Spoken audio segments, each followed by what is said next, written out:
hey, when I'm not playing around making music or whatever else it is I do, I tune engines. So engine software tuning is my main income. It's my main source of income. I have a Volkswagen Golf Mark V GTI to tune. I'm going to show you guys how to connect to the ECU and how I read and write the software. You don't actually need that much for engine software tuning. So firstly, you're going to have the ECU. So this is a Bosch MED9.1 ECU for the Golf Mark V GTI, as I've explained. Next to that, you're going to need a computer. This is just a Surface Pro tablet. Now I use the same computer for music production, engine software tuning, everything, bookkeeping. My entire life is on one device. And lastly, you're going to need some tools. So here's my bag of tricks for bench tuning, and I'm going to explain the difference between bench tuning and programming cars through the diagnostic port. So firstly, we've got the ECU. I've got it on this stand that I ordered online, just so it's easier for me to film as I'm connecting the pins. I'm gonna have to turn on the computer and get the image of the pins up, and I'll put that on the screen, and then I'll continue talking. But I keep my computer real simple. So we're gonna click on the folder, then we're gonna click on documents. Not sure how well you guys can see that. Let's see if I can zoom in. Damn, that's not looking good. It's because I'm using Zoom. Anyway, I'm gonna click on software optimierung, so software tuning. I'm gonna click on software, and I'm gonna go down to pins, and that's gonna bring up, so PCM ETC16 MED9, that should open online. Easy peasy, module 77. So the last vehicle I worked on was a Bosch EDC16C39. What I wanna look for is MED9.1, which should be further down. ME96, ME9, so it should be down. There's some ME962, which is a VAG. I'll find it, it's definitely not there, it's gonna be further back. So we're just gonna find the ECU type. Oh my God. Yeah, find the ECU type. Here we go, MED9.1, and we've got connection version 1 and connection version 2. Oh good, that's big on the screen so you guys can see what I've got here. I'm now gonna connect these pins in this order to the ECU, and I'm assuming it's version 1. It might be version 2, so it's just gonna be like trial and error. Let me move the camera. In fact, I could just turn this to the left, and then I'll start putting the pins on in order. From memory, I actually think it is connection 2 from when I last did one of these, but let's just get on with it. So we've got pin 92, so we've got 94, 93, 92. This is really, really easy to connect. Now there's a reason why I prefer doing stuff on the bench. It's that these vehicles are now older, and when you connect to older ECUs, it's not the customer's fault, but over years, things do break inside the vehicle, and you end up having damaged cables, damaged wiring. There are also customers who fit different interior light bulbs. They might fit bulbs that are really bright that don't work with the CAN bus system. This can cause a crash when programming the ECU, and most people are unaware of this. A lot of people are ignorant to that, and it's not the customer's fault, they're just modifying their car. But with a lot of older vehicles, I prefer to, there's the negative, the battery negative. Yeah, with the older vehicles, I really do prefer to do it on the bench. It is possible to tune this car by OBD. There are tools that will do it OBD. But what I want to offer people these days is the bench tuning equipment, because it's a lot easier. Once it's on the bench or once it's on the desk, it is a lot more stable, and you're not going to have the interference of other components on the car. So you're not going to have an issue with it crashing or any other problems. So now that that's connected, I'm going to turn back to the computer. I was trying to get this in a 3-minute short. So let me just pause, and then I'll get the software open. Yeah, this will probably be a longer video, and there isn't much I can do about it. I really wanted to do it as a short, but it might end up being slightly longer. Now I need to connect to the tools. We've got the PCM Flash, we've got Bitbox. These are the Russian tools that I use. So that's now connected to the tablet computer. You can use any type of laptop, any type of computer. Now I've got a USB cable, and I'm going to connect this to the USB-C port and run it around to the Scanmatic interface. This is a genuine Scanmatic. I'm not using any clone stuff with this, and I'm going to connect it here. So that's all now connected. The last thing we need is power, so that it thinks that it's sat inside the car. I'm going to use this power supply, but I also have another power supply that works with a power bank or a adapter, like a normal charger. So So that way I can always supply 12 volts to an ECU. This is going to be easier. Let's connect it here. And we'll soon see if I've connected the cables correctly once I open the software. Let me move the camera and then I'll get you in front of the screen. And now we're going to open PCM Flash. So I'm going to click on PCM Flash. Hopefully there's no updates or anything to do. I just want to get on with it. If it says there's an update, I'll bypass it and just carry on with the work. Check if it updates, cool, nothing. So we're going to click on MED9, PCM, and I'm going to click on this. And then to make sure I've got the correct ECU, I'm going to click on use L line to control power because it's bench mode. And we're just going to hit the ID button and see if it's the right ECU, or see if I've put the pins in the right place. Entering programming mode, connecting to ECU, completed. Ah, you guys can't see that, I'm really sorry, let me zoom in. See there? Entering programming mode, waiting for ECU to become ready, connecting to ECU. ECU, it's got all the numbers, MED9, completed. So it knows that I've selected the right one. All I have to do now is press read. So I've just hit read. Now we have to make sure I choose the correct ECU. So VAG, MED9.1, okay. And then that's now entering programming mode. Transferring bootloader, verification, and now that's reading data. So these tools are actually better because it's self-explanatory, it's so easy. Yes, you can program these vehicles through the port, but you'll find with the early Golf Mark 5 GTIs, they were shit and had immobilizer issues. So if it's an AXX engine, it's basically an AGU, and that's just garbage. By 2006, they realized their mistake and they changed the ECU software. Same ECU, slightly different software, and you don't get the problems through the OBD port anymore. But because of the age, like I said, it's easier. While that software is reading, I just want you guys to know, I do have these tools. So I do have a spare PCM Flash for sale for OBD use. So I have one ready for doing VAG diesel through the port. So you can read the software, send me the software, I do all the nerdy shit, I send it back to you. And that's how my business has been running since 2009. So I've been doing it since about 06, 07, but 2009 is when I registered self-employed, registered in this town, and I've been doing it ever since then. But yeah, that's still reading the software. Once it's read the software, I'll do my work, program it back. Now, this isn't a demonstration video, so I'm not going to be showing you guys any maps. If you want to see how some of the maps work inside ECU, sorry, I'll keep burping, man. Jesus. If you want to see some of the maps and an explanation of how some maps work, I have other videos on my channel. I've got full-length channels you can search through and find them. I've got engine tuning part 1, engine tuning part 2. I'm sure there's another video as well. But yeah, let's get back to the tuning.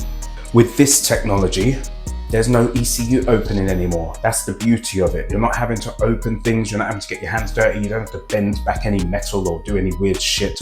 Simply connect the tool, get it all plugged in, put the pins in the right place, and read and write. And this works exactly the same for all of your this works exactly the same for all your EDC 15 with another tool. All of your EDC 16 Bosch can be done with this tool, with the PCM. The EDC 17 can be done with this tool. The Bosch MD1, MG1 can all be done with this tool. It's crazy. Like, there's no more opening ECUs. These are the cheapest tools on the market. They're made in Russia and they are bloody good. Like, this is all I use for my business now. I use Bitbox, PCM, and MPPS. Sometimes I'll use KES, but it isn't often, but most of my dealers are using KES. So yeah, if you want to set up tuning just Ford Focus STs for an example, get in touch. If you want to set up tuning just VAG OBD with a bit of bench as well for the stuff that has to be benched, get in touch and I'll get you sorted. That has just finished reading the software. I'm going to call it Golf 5 GTI and save. Completed successfully, stored, checksums are correct, perfect. And then now I have the software. This is where I come into play. I open up Vinos, or the Vin OLS, which is what it's called. It's a German software for tuning cars. You can see that's registered to me, registered to Technixxel. And now this is open. I can drag the software in. This is where I do all the nerdy stuff. This is Windows version, this is blah, blah, blah. I just have to do the updates on this. So once you've opened and closed it a certain amount of times, you have to do updates just to make sure that it's yours and it's registered to your computer, and that will do all that itself. So once that's done its update, I'll do the software. But yeah, that's just to show you guys how to connect. Programming is exactly the same. I may as well show you the programming as well. And then you can see how it works. And there's zero, so here we go. Oh, fuck off. There we go. No updates. please start with WinOS new, start it again. So close, start again, and then I can drag in the software. I'm now dragging the software into WinOS, and just so you guys know, I am the master tuner, so I control everything. If you say to me, for example, you want this vehicle to run, see here's loads of similars.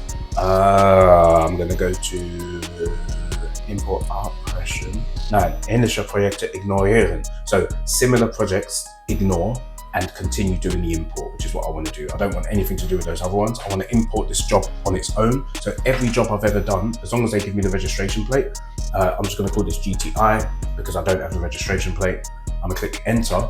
From here, this is where I'll find a similar job, and then I can line up the maps. But let's say, for example, in fact, I'll turn the camera. Let's say, for example, you want me to tune this car for you, and you say to me, Nicholas, can you please set the rev limiter to 6,000 RPM. You want to reduce it from factory for safety, for engine safety. You're driving it on track, but you really want to look after the car. I can do that for you. Let's say you say to me, I just want to run 1.1 bar of boost. I can do that for you. Or 1.2 bar of boost, or whatever you request, I can do what you ask for. DCAT, I can do that as well. This is stuff I've studied. Also, if you wanted to change interior things, let's say your interior light stays on for 30 seconds, you want it to stay on for 40 seconds, I can get into that programming as well. I don't usually do it, but there's other things that I can do as well. But yeah, anything you ask for, I can physically change, put that in the software. Some people might say to me, can you do me a file at 1 bar of boost, but can I have another file at 1.2 bar of boost for like racing and being crazy? And I'll do that for them. If you said to me, I want to run 12.0 lambda between 4,000 and 6,000 or 4,000 and 7,000 RPM, I can do that. That's the job of the tuner. I have the control. I'm controlling the software. I'm making the changes, and then I'm sending it back to you. So you're not getting a generic service. You can request what you want, and I'm the person who's going to do whatever you ask for. Anyway, I'm gonna get this job done real quick, and then I'll film it as it's doing the programming. That is now done, and I'm saving the modified file as technical tuning file. So I'll hit enter on that. Now I'm gonna close WinOS. We don't need that anymore. You can see Golf, GTI, and technical tune. That's just what my mod files are called. It used to be called on cars. That was my last business name. Now I'm gonna click these 3 buttons on the, oh shit, you can't even see that. Let me come out of that. I'll zoom out just a tad. So there's 3 buttons on the right hand side. I'm gonna click on that, and I'm gonna select technical tuning file, enter. And then I'm gonna click the right button. Remember, we already used L line to control ECU power, just for bench mode. So now I'm gonna click right. This tool is gonna do everything for me. It's gonna correct the checksums. Where is it? Which ECU am I programming? MED9.1, so that's already set. Automatic power, yes. Use right optimizations, yes. Right software areas only, skip the service areas, perfect. So it'll be a faster programming time, so okay. Checksum, checksums are bad, cannot continue. That's smart. So I have to correct the checksum in this ECU. That's a first. Bin file not found. Yeah. So technical tuning file. That's quite cool. So for this particular ECU, the checksum has to be corrected. Oh, I'm in the wrong place, ain't I? No, here we go. Bosch MED9.1, VAG TFSI, full data. Okay, run, recalculated, save. Perfect.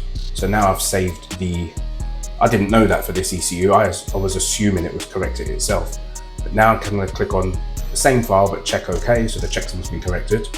Let me explain the checksum one second. For example, you've got your ECU and you have software on this ECU. So on this software, it might be a 1 megabyte file. At the end of that file, it might say 1234 as a code for the ECU to say, yes, this is okay, the engine can start. Now these ECUs have multiple checkpoint areas, but forget that. Let's pretend there's just one checksum area at the end. Once I've moved things up and down, once I've changed some of the map areas and adjusted things, you've then changed that number. That might say 1444. So then the ECU, you can program the software to the car, but the ECU will say, what the hell is this? I haven't been given the go ahead. So the checksum correction just tells the ECU that this file is correct, it's safe for this car, and then it can accept the programming. So let's go back to the programming stage. The camera's a bit wonky, but I really don't care at this point. So we're gonna make sure we select the right file, technical tuning file, check OK. Then I'm gonna press right. Now I've hit the right button. Yeah, that's all good, okay. Checksums are correct, see? Continue, now they've been corrected. Enter in programming mode, let me zoom in a bit for you. So it's skipping the areas that aren't important, and then it's going to erase the part, and now it's transferring. So it started to erase where I've made changes, and it's only going to program over the parts where I've made changes. So see, erasing area, transferring area. And I think there are 6 areas. I think there's 6 checksum blocks in this ECU, and that will just do it itself. Oh look, there we go. Verification completed successfully. That's it. So yeah, if you buy one of these tools, it's very, very easy to use. You don't have to think. Apart from sending me the software and connecting these pins, you've got nothing else to do. There's nothing else to do, and that's it. The job is done. Thank you for watching that. I'm sorry that it dragged on a bit. I was trying to make a short, but obviously it's work, it drags on a little. But yeah, that job's done. Now I'm gonna go outside and sit on the beach. Have a good day. Bye bye.